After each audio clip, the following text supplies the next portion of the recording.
Welcome. I'm Paul. I'm the developer of HarpNinja, benchmark harmonica training app. And today I'm going to do a review of the new harmonica mic and rack combination called Dynamite from Australian musician Mitch who's based in LA. I'm going to run through a few things, do a little bit of an overview of it. Then I'll do the unboxing video of it when I got it 2 days ago. Always got to have an unboxing video.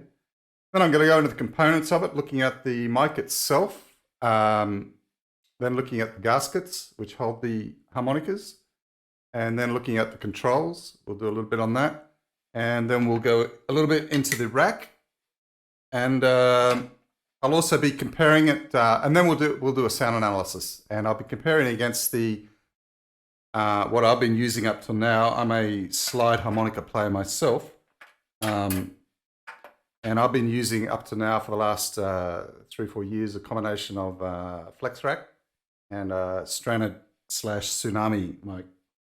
Tsunami being the revived stranded mics, which when the owner died a few years back, they were bought out. I'm not too sure by who, but essentially the same. It's got a dynamic element in it. Whereas the new Dynamite has a condenser mic, apparently. So let's get going. Without further ado, I'll just slip over to the unboxing video and then we'll take it from there. See you soon.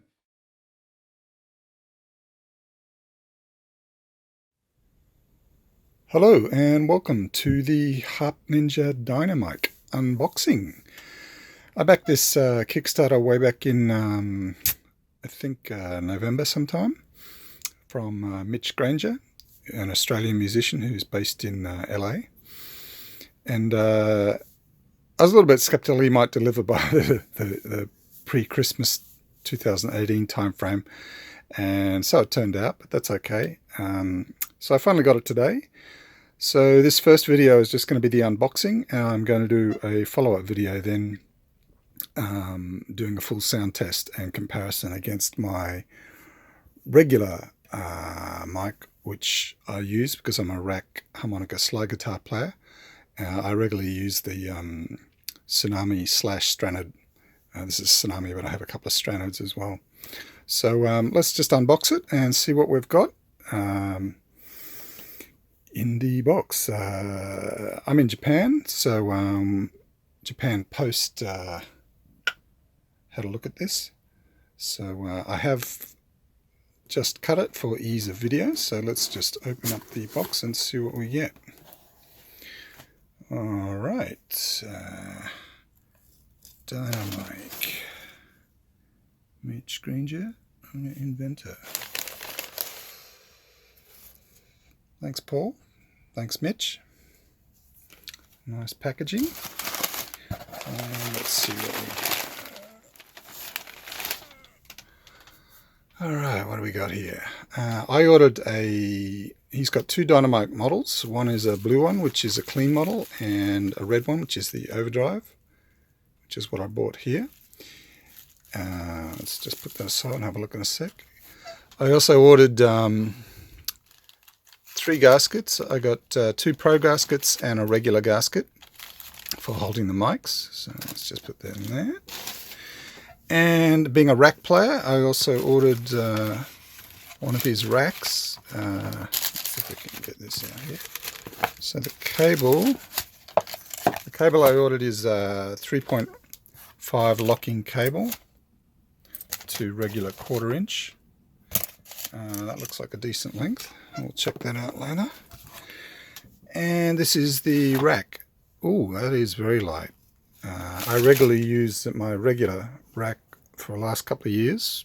When I transitioned from frack and racks was the Hohner Flex rack, and that's quite heavy by comparison. And I'm interested to try this because the side, you lose a bit of visibility with the side here actually. So I'm interested to try this design. That is very, very light. So going to be interested to try that out. So let's have a look at the mic itself.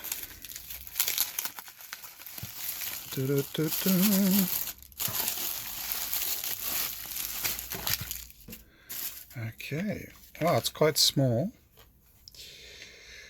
The two screws here are the magnetic attachments to the rack.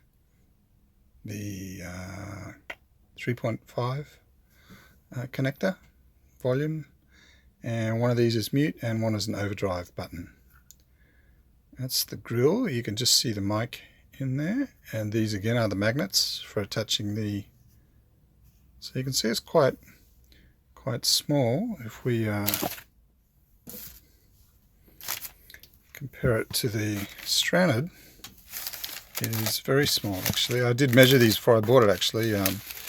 This is a bit of a pain in the butt playing. I play mainly online and hitting the mic this part, so I was quite happy to cut down the size along with the visibility of the new rack. So it's about the same distance on the front part, same size on the front part here. And then of course you've got to add on the you've got the different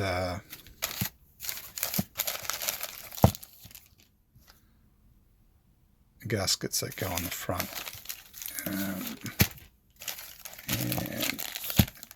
I guess one of these that probably looks like the general one. One of these is a Manji, I guess that looks like the Lee Oscar, and that's probably the Manji one. And so basically how they work is the magnets slot just like that. Pretty simple. So it's still a lot smaller than the Stranded. It's in size. Okay. Thanks, Mitch. I'll be looking forward to testing this out in the next video. I'm actually heading to a blues jam tonight, so I'm going to plug it in live and give it a little run through in a live environment. And then tomorrow I'll be doing an online gig, and I'll be testing it out there and do a comparison against the stock Stranded and the software amps that I use. So stay tuned. Signing off from Tokyo Central. Harpe Dim. All right, welcome back. So getting into the mic itself, we look at it, it's actually quite small, about the size of your palm without the harmonicas attached. As Mitch says, it's a condenser mic and it's got an inbuilt preamp they've designed specifically for harmonica. The preamp is adjustable. If you take the top off or the bottom off here, there's a little pot that you can turn to really overdrive or get more gain out of the preamp. This red one is the what's called the Firebird model, which is the adjustable overdriven one. There's a blue one, which is more of a clean model. It can be played directly into a PA or into an amp. I tested mine the other night. I went to a live blues jam here in Tokyo and had a little bit of a play with it with a small harmonica amp, and it performed just fine. So that's basically, if you want to compare it to the Stranded, you can see it's about the same, a little bit bigger across that way, but definitely it's better on the depth because you're missing the whole harp handle element, which I'll get into later when you're on the rack, is quite annoying as it usually bumps into my vocal mic. So looking at the controls, how it plugs in actually, it has a number of different cable attachments. This is a locking 3.5mm to standard 1/4" cable connector, which is going into my audio interface. We plug that in. You can see the little red light, power light comes on there, which indicates the internal amp is being powered. Got a little standard, I think it's a CR3032 battery maybe in there, which give it about 72 hours of power, I think. And that's the warning light that'll come on. That'll give you about 4 hours notice before the battery dies completely. And just next to the LED, you can see the condenser mic itself poking through there. That's slightly offset. And the two connectors here, these are the magnets for connecting it. So Control-wise, you've got your volume control, obviously. This is the mute control when you're taking the gaskets, the harmonicas off and on in a live environment, especially where you might get feedback. And then this is the boost control for the input preamp, inbuilt preamp. And then these two are the magnets for connecting to the harp rack. So moving on, looking at the gaskets, well, actually interesting, you can see the next step is how to attach the harp. Now, this is quite an interesting innovation. On the Stranded, what we normally do is you'd have to slide it in and into there's two lips here, and you slide it in. And you can see I've packed my Stranded with foam to kind of compress the sound a little bit more. One of the tricks I did. And it's not too bad. It's just, and that just sticks into the rack. But then, as I say, you've got all this sticking out. And the mic in this one sits about here. And you got the volume control on it as well. The Dynamite, by comparison, has a series of gaskets which just clip on like that with magnets. Now, he's designed it so that it's feedback resistant, and that in large part is due to these gaskets. Now, I've got 3 gaskets. This one is his standard, what he calls the standard gasket, which is supposed to fit about 80% of commercially available diatonics. Now, I'll say that you can see from the shape that it's obviously only going to fit diatonics that actually have covers that allow the lips or the edges to slot in. It's definitely not going to fit harmonicas like the Sub 20 or Pro Meister or Meister class. And I think he might have some other ones to do that. And the other type he has is called Pro Gaskets, which you can see the difference there. On the regular one, this one, you can see it's much wider. So if we slot in a C harmonica, just a standard harp into that, you can see there's a bit of space on the top and bottom. It's not sealed. Plus these harps have vents on the side as well, so they're going to be a little bit of air leakage out that way. Now you compare that to the Manji one. He has felt inside the gasket, which creates a tight seal completely around it, which combined with the tight seal plugging onto the mic is what contributes to the feedback resistancy, because you've completely blocked it. And then that combined with the mute switch, you won't get feedback when you're switching.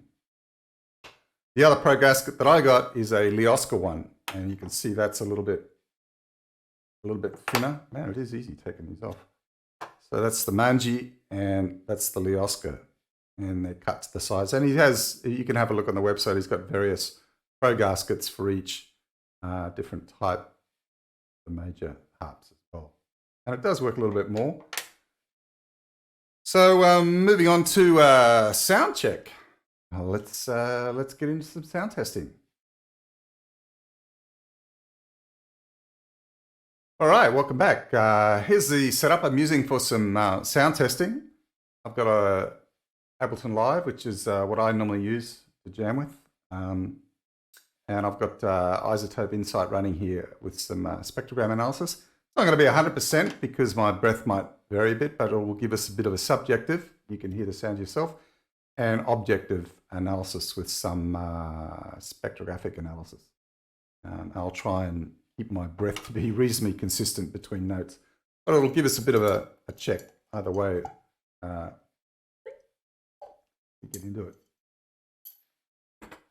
Okay, we'll try this. I have a C Manji in this Tsunami, and I'm going to put a C Manji in, and it's quite easy to put them in the gasket. You just slot in like that, push in, drop them on.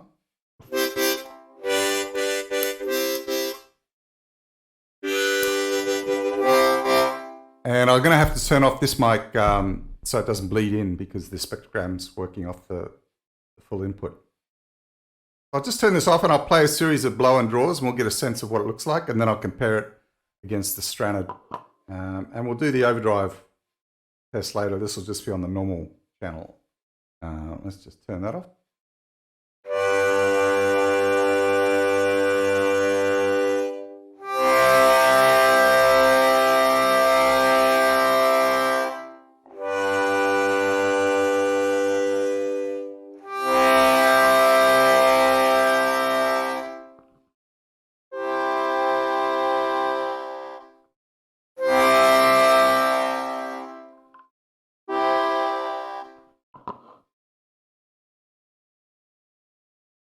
So you can see there just off, this was the blow. This is the Dynamite and this is the Tsunami/Stranded. You can see there's quite a difference in the tone. Now this is a dynamic element, probably reasonably cheap one given the cost of the Tsunami/Stranded. And this is the condenser element. I'm not too sure what element Mitch is using in it. I haven't gone down that far. But you can see it's a lot richer, and that's consistent. If I record the harp through this, you'll get a very rich pattern as well. If I just do a little same blow through here. This is a AT2020, I think, one of Audio-Technica's cheapy but good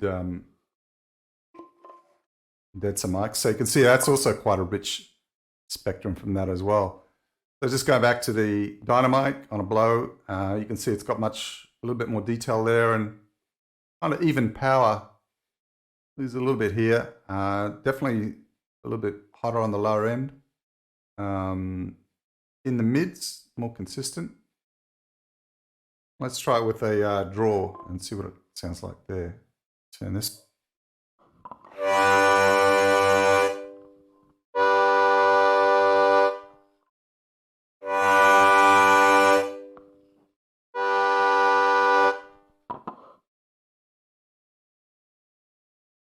On the draw there again as well, definitely a little bit more high reach on the Dynamite and a little bit hotter here in the mids. Again, working down here, definitely in the lower end of the spectrum as well. So definitely full of richer sound. Now, if we engage the boost switch on this, which I've adjusted my boost on this one to, when it comes from Mitch, it's just slightly a little bit more than to give you a slight boost from the normal one, but I've adjusted mine to be almost one turn around. So I think I measured you get 3 turns of the adjustment pot. And so mine's are probably around just below 2/3, a little bit below 2/3 of it at the moment.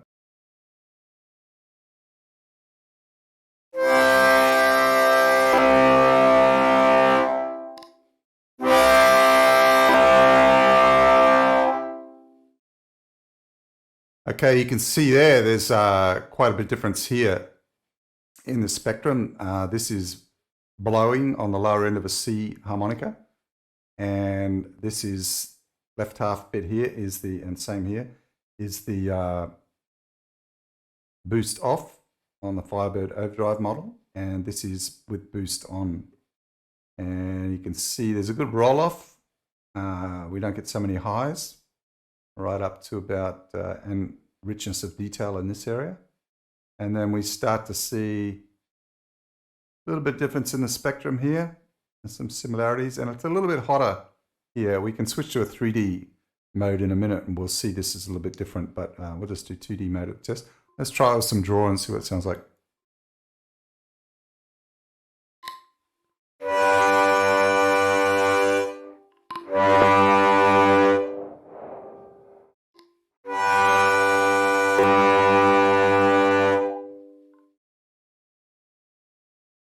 Okay, you can see there again, it's a little bit hotter here on the lows of the when the boost is on, and yeah, a little bit of roll off of the highs as well, and the mids are about the same. Although there's some harmonics here and whatever, there's a little bit more strength in them as well. And the spectrum here is a little bit different, so we have different overtones, mainly due to the distortion. It's going to affect the spectrum a little bit as well.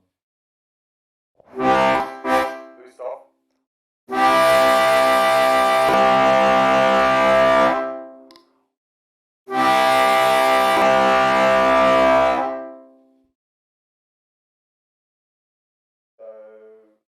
Definitely again there, just another perspective, and we can switch this around in different views, but you can see the definitely a big difference in the highs and a little bit of the lows, a little bit hotter here as well.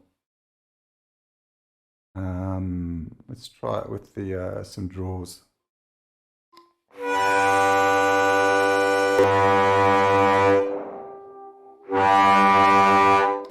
Off.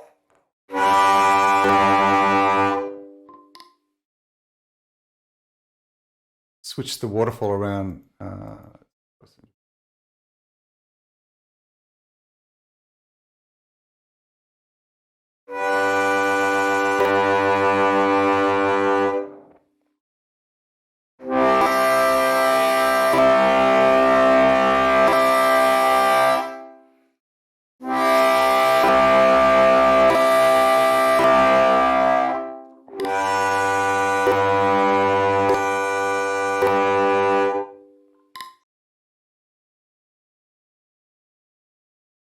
Moving right along, let's get into the rack. Ta-da! Now this is, if you look at the unboxing video at the start, you'll notice that I commented on the weight of this, and this is really, really light in comparison to the flex rack. And I just heard recently that I think Hona's stopped manufacturing these. This is a good rack, but it's quite heavy. It's been quite solid for me, but this is a featherweight. And he's got, you can check Mitch's videos. He's got videos on how to adjust it and a little PDF manual as well before your first time you use it. In particular, making sure that these two elements here are parallel before you put it on. So this is how I've adjusted it so far for me. It's quite neat. You've got 3 points of adjustment. You've got here, you've got this bit here, and you've got this bit here. And this is the mic attachment here. And it's very simple to go on. The two bits here, they just drop straight on like that. And quite solid enough, even with a bit of pushback. One thing I will say, I noticed is there's a little bit of wiggle room here at this joint here. Now, I'm not too sure if that's by design or whatever, but there's a little bit of, I tend to push a bit hard on mine, which is why I like the flex rack is solid. And I tend to push, but I know a lot of other rack players like quite loose racks, so it's down to personal preference. So over time, I guess we'll see how solid this is. The good thing is with the design, I've noticed as well, is that I guess this is a version 1, so we'll see, like I say, how robust it is. But the way it's designed, it will still work in the flex rack here as well. This just pops in like you do normally. So as a backup, it'll work in any standard harp rack as well. So it's not limited to his rack, although his rack is good. Now, getting into some of the ergonomics of it, this is what I most like in particular about his rack is when I play, I'm playing slide and just so I don't have to take my headphones off at the moment. I find with the Stranded, while it's been good, I'm not complaining about the Stranded. It's been good to me, but you know, technology moves on. Now I play a lot, and this is my regular vocal mic, and I have it about here. I'm playing guitar as well. This has been annoyingly, so in terms of user experience or player experience, it's been a real something I've got to watch every time I'm playing. And sometimes, a lot of time, I'm singing into both mics, and I'm using a combination of sound effects. Sometimes I go direct into the harp mic, sometimes that. But when you want to get up close and you got this on your neck, it's a real pain in the butt. And the other issue with full-size racks like this is you've got visibility on these elements, blocks out what you can see if you want to glance down at your guitar or you're looking at lyrics or something like that. So it's quite, in terms of visibility, traditional racks have some issues. So Mitch's isn't the only design like this. I think the Farmer rack is a bit like this as well. And it's much cleaner. You can see straight away, even just holding it there, all those issues I've had about hitting the mic, the vocal mic, pretty much gone because this is shorter, sits under. I've now also got a lot of visibility here. I did test this the other night, both in a live blues jam and in one of my online gigs. I mainly play online streaming live, and definitely a different experience in terms of being able to see, and it just feels a lot more open to play. So liking that. I just hope this holds up. Let's put it on, and I'll.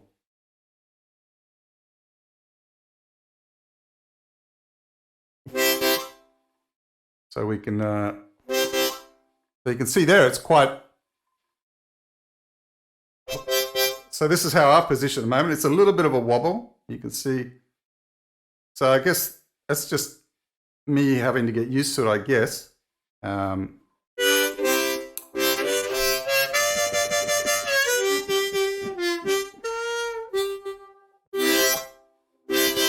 I also I play with different effects on as well. So I didn't have it turned up.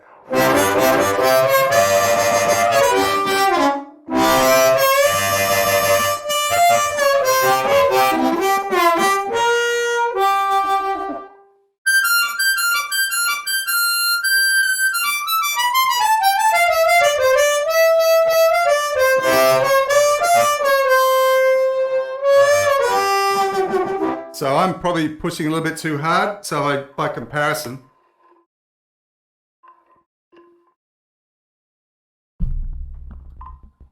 I'm kind of used. Oops. That'll test it. Solid. The drop test. So I'm used to this one, which is quite, it's locked in. So you see what I mean there? And then this is visibility.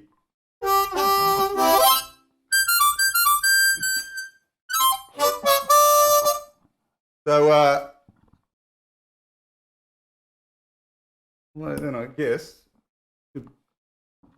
just as a backup, I guess I can just, even just using this though, as it's kind of in between. I get better usability than this. I still lose this, have this issue, but I don't have any hitting the mic issues. And you can see it's a lot more solid on this one. But that's just a matter of me putting the boost off.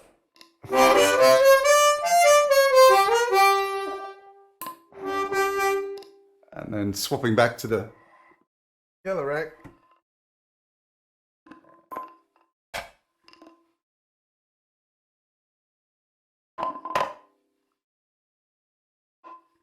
And it is really so much easier putting the mic on and off, being able to take this off. Say you wanted to play, he does also have an attachment, so that as well. There's an attachment for playing acoustic on the rack. So in this case, let me just pull up another one. So he's got a little attachment here. It's just the magnets.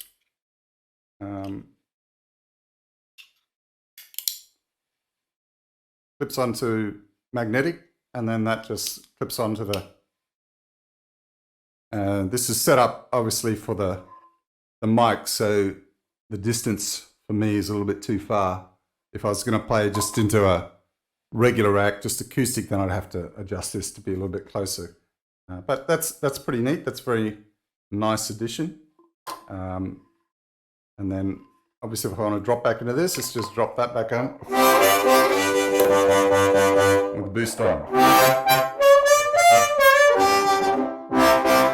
And actually I don't mind that little bit of gear. I'm just worried about how long that's going to last, but we'll see. It's pretty tough.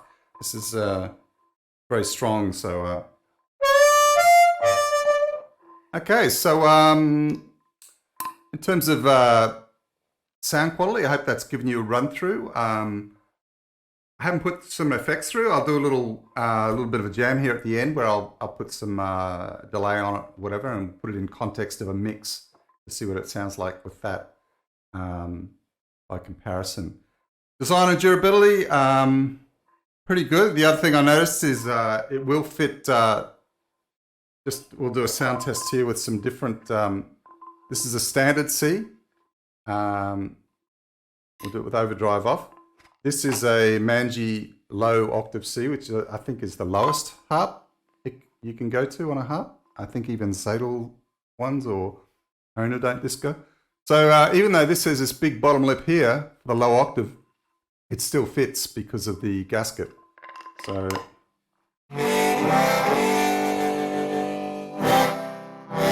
that's with boost off.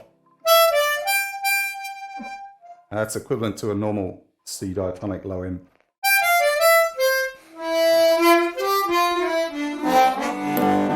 That's boost on.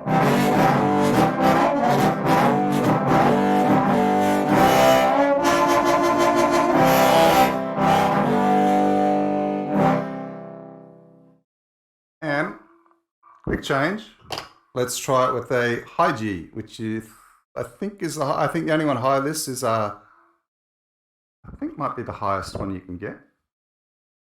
Because different harps, they do sound. Quick change there, it's not bad.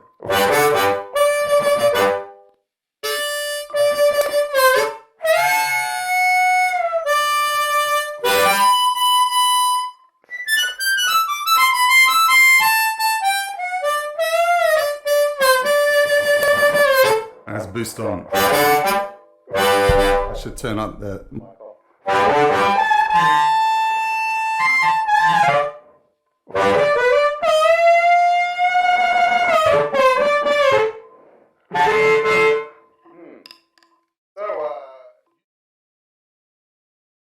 Usability, it's pretty damn good. Flexibility, yep. A lot of pluses, space, you get the idea. We'll see how it stands up, test of time, over the next couple of months. Version 1, pretty good. Pros and cons, they're all the pros. Cons, I guess it's more expensive compared to other good mics, like, as mentioned, Blows Me Away and some of the others. They're all traditional vintage mic that you want to get from many of the great players and sellers out there. But I think it's a good comparison. Plays well. Its build quality is top notch. It's hard to innovate. Harmonica is a niche area, so nobody's really going to get rich from it. So we should support innovators who are trying new things. And Mitch got 100 of us to pitch in and do it. And it was a couple of months late, but I thought that was pretty much how it was going to be honest, because it's a complex undertaking. So well done, and we'll see how it goes. So stick around. I'll do a little bit of a jam with slide, and we'll see how it sits in the mix. See you soon. All right, welcome back. Let's do a little bit of a mix test here. Just first off, you can see I've got, this time I've got a guitar with me as well. My trusty Steinberg Synapse with a bit of slide. And you can see the difference that this rack makes versus the flex rack or any other traditional harp rack apart from maybe the Farmer. I've got a lot more space here, as mentioned before. I'm missing all those issues I had, usability, hitting the mic with either a longer harp mic or with the edges here. And because I got clearance, I got much more visibility down both sides of the guitar as well. And it's just a cleaner look as well. Not to mention that it matches my guitar really nicely. So thanks for doing a red one, Mitch. Makes me play much faster. Now I'll start off in clean mode or non-boost mode. And we'll just take it from there and see where we end up. A bit of a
for me, I think it sits all right. A little bit of run through on the boost and the non-boost channel there. A little bit of movement, as I say, but that's just a matter of getting used to it.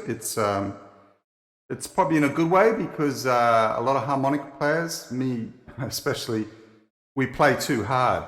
All too often we don't breathe gently enough. So actually, it's probably a good inbuilt reminder to relax more, I guess. I don't know if that's what it's intended, but try and use it that way. So I'm not big on 1 to 5 star ratings. It's usually a thumbs up, thumbs down. So in this case, I'll give it 2 thumbs up. We'll see how it works out over the mid to long term in terms of durability, because that's when the real test comes in.